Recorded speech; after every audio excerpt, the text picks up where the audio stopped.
Allah perintahkan tuan-puan, bila kamu telah susukan, maka hanyutkanlah dia ke sungai. Letakkan dalam bekas, hanyutkanlah. Kalau hanyutkan ke sungai, sungai ni dia akan patah balik tak? Nak tanya yang tu. Dia patah balik tak dia punya laluan tu ke kita? Dia tak patah balik. Dia akan pergi jauh, jauh, jauh dan jauh. Tapi kekuatan jiwa yang diilhamkan oleh Allah kepada ibu Nabi Musa, itulah di antara keputusan yang terbaik yang harus dilakukan. Dan bertawakallah kepada Allah. Ya, ibu Nabi Musa ada keyakinan dengan Allah, ya, dengan agama yang hanif, yakin dengan penguasa alam yang menjadikan langit dan bumi. Dah, hanyutkan saja. Lalu bisikan dalam jiwa ibu Nabi Musa, wala takhafi, jangan takut, jangan bimbang. Pasti macam-macam ya dalam fikiran seorang ibu kan, ya Allah, kemanalah anak aku. Paling tidak kalau ustazah akan berfikir, agaknya ada air terjun tak kat ujung tu.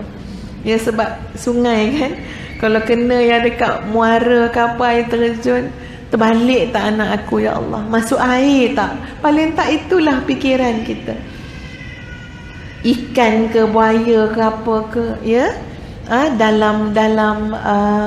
dalam sungai itu, ya Allah, kita akan berfikir yang demikian tuan-puan sekalian. Tapi Allah telah masukkan keyakinan dalam jiwa ibu Nabi Musa, wala takhafi wala tahzani, jangan takut dan jangan sedih. Lalu ditanam dalam keyakinan ibu Nabi Musa. Apa yang ditanam? Inna radduhu ilaik, sesungguhnya kami akan pulangkan balik. Sesungguhnya kami akan kembalikan semula. Tengok ayat Quran ya, kalimah Quran dalam bahasa Arab. Seni bahasa tu sendiri, perkataan yang dipilih selalu menggambarkan prosesnya. Macam mana perkataannya? Raddu.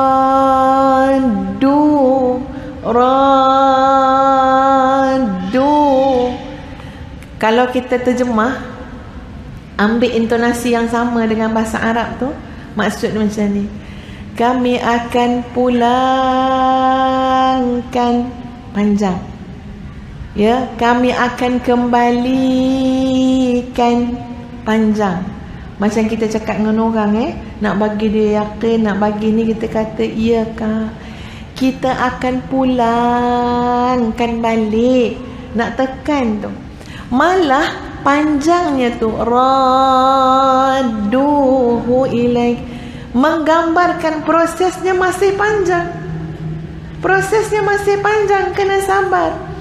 Boleh saja tuan-puan nak guna fi'il mudhari' dekat situ, ditambah dengan sin, maknanya kami akan pulangkan. Kalau kami akan pulangkan, sanuraddu, ya, kami akan pulangkan. Subhanallah, setiap pemilihan perkataan semuanya mengandungi hikmah. Di sini raddu ini isim, bukan fi'il. Kalau kita lihat dalam tafsir Al-Munir yang juga turut mengulas dari segi bahasanya, maka dikatakan kenapa dipilih isim di situ. Raddu ni maknanya kata terbitan, pemulangan atau pulangkan. Maksud dia kenapa diambil perkataan isim bukan fi'il, memberikan gambaran bahawa mulai daripada saat itu proses untuk dikembalikan itu bermula. Jangan kamu fikir, oh anakku semakin jauh, semakin jauh, semakin jauh, nanti baru proses untuk dikembalikan itu berjalan. Tidak. Bahkan seawal kamu menyusukan, seawal kamu menghanyutkan, itulah proses untuk dikembalikan semula anak kamu dengan lebih tenang dan selesa. Kalau kamu terus susukan dalam keadaan sekarang, kalau kamu terus sorokkan anak kamu dalam keadaan sekarang, kamu tidak akan dapat kebahagiaan dan ketenangan menyusukan anak. sebab kamu tidak akan dapat lari dari rasa ketakutan terhadap kezaliman Fir'aun. Tapi ada cara lebih baik, cara lebih meyakinkan, cara lebih menenangkan untuk anak kamu akan berada dalam pangkuan kamu, membesar di tangan kamu dalam keadaan kamu berasa amat-amat selesa. Masya Allah ya, itu janji Allah, keyakinan yang Allah tanamkan ke dalam hati ibu Nabi Musa alaihissalam. Akhirnya apa yang berlaku? Faltaqatahu alu Fir'aun. Akhirnya dipungut oleh keluarga Fir'aun. Ya, sebab ada banyak laluan-laluan, pecahan cabang-cabang sungai Nil. Malah ada yang masuk ke dalam istana Fir'aun.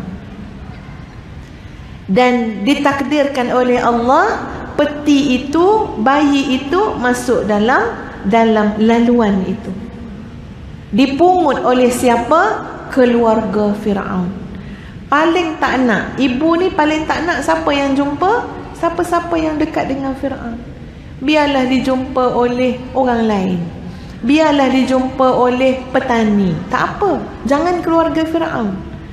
Tapi ketika mana disuruh kakak, saudara, ya, ataupun saudara kepada Nabi Musa untuk tengok ke mana pergi peti tu, pergi tengok tepi-tepi sungai, dan didapati ia masuk ke laluan Fir'aun. Faltaqatahu alu Fir'aun, maka dipungut oleh keluarga Fir'aun. Kalau kita tengok, Fir'aun dah ambil dah peti tu, mesti macam-macam dalam fikiran kita. Ya Allah, nak dibunuh ke oleh Fir'aun? Ya Allah, nak diapakan oleh Fir'aun? Ya Allah, nak dibuang ke oleh Fir'aun? Tetapi dalam ayat ini menceritakan hikmah pertemuan tersebut. Apa hikmah pertemuan? Faltaqatahu alu Fir'auna liyakuna lahum aduwan wa hazana. Mereka jumpa bayi itu, mereka jumpa Nabi Musa. Tujuan pertemuan itu, perjumpaan itu ialah agar kelak inilah yang benar-benar akan melemahkan Fir'aun, akan dianggap musuh oleh Fir'aun. Dan inilah yang akan menjadi kesedihan yang amat-amat pedih untuk ditanggung oleh Fir'aun dan sekutu. Ya, ini akan menjadikan kesedihan yang diratapi. Mereka akan menyesal terguling-guling, tuan-puan, kerana pertemuan ini. Percayalah, subhanallah, pertemuan itu menjadi titik tolak penyesalan yang amat-amat akan ditanggung oleh Fir'aun dan sekutu. Ini kuasa Allah. Ya, ini satu istihza, penghinaan dan balasan yang sangat menghinakan untuk Fir'aun dan sekutunya. Kami hantar orang yang satu ketika benar-benar akan kamu anggap sebagai musuh yang paling mengecewakan kamu. Dihantar oleh Allah. Kamu tak payah susah-susah cari. Kamu tak payah suruh panglima hulu balang kamu masuk kampung keluar kampung nak cari anak tu. Kami hantar dia kepada halaman kamu, ke halaman kamu. Dan apa yang berlaku, tuan-puan? Disebut dalam ayat ini, inna fir'auna wa hamana wa junudahuma kanu khati'in.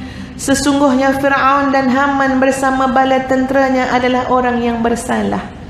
Bersalah di sini banyak maksud. Satu, bersalah memang mereka orang yang menzalimi diri mereka sendiri, malah mereka menzalimi orang lain.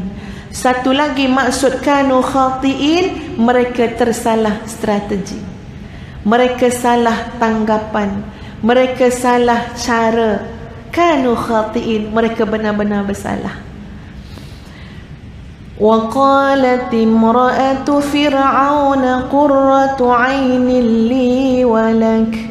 Ini semua adalah cara-cara, ini semua adalah tentera-tentera Allah. Ini adalah jalan-jalan yang Allah jadikan plot kepada takdir ini untuk menjadikan Nabi Musa alaihi salam akan melemahkan Fir'aun. Nabi Musa alaihi salam akan benar-benar menentang Fir'aun, dan Fir'aun akan sedih yang berpanjangan, menyesal dan binasa. Jalan dia macam mana? Pertama, seorang ibu yang Allah tanamkan keyakinan. Kalau ibu tak yakin, payah juga tuan-tuan. Ya, tak jadi cerita ni kalau ibu itu tidak benar-benar yakin kepada Allah.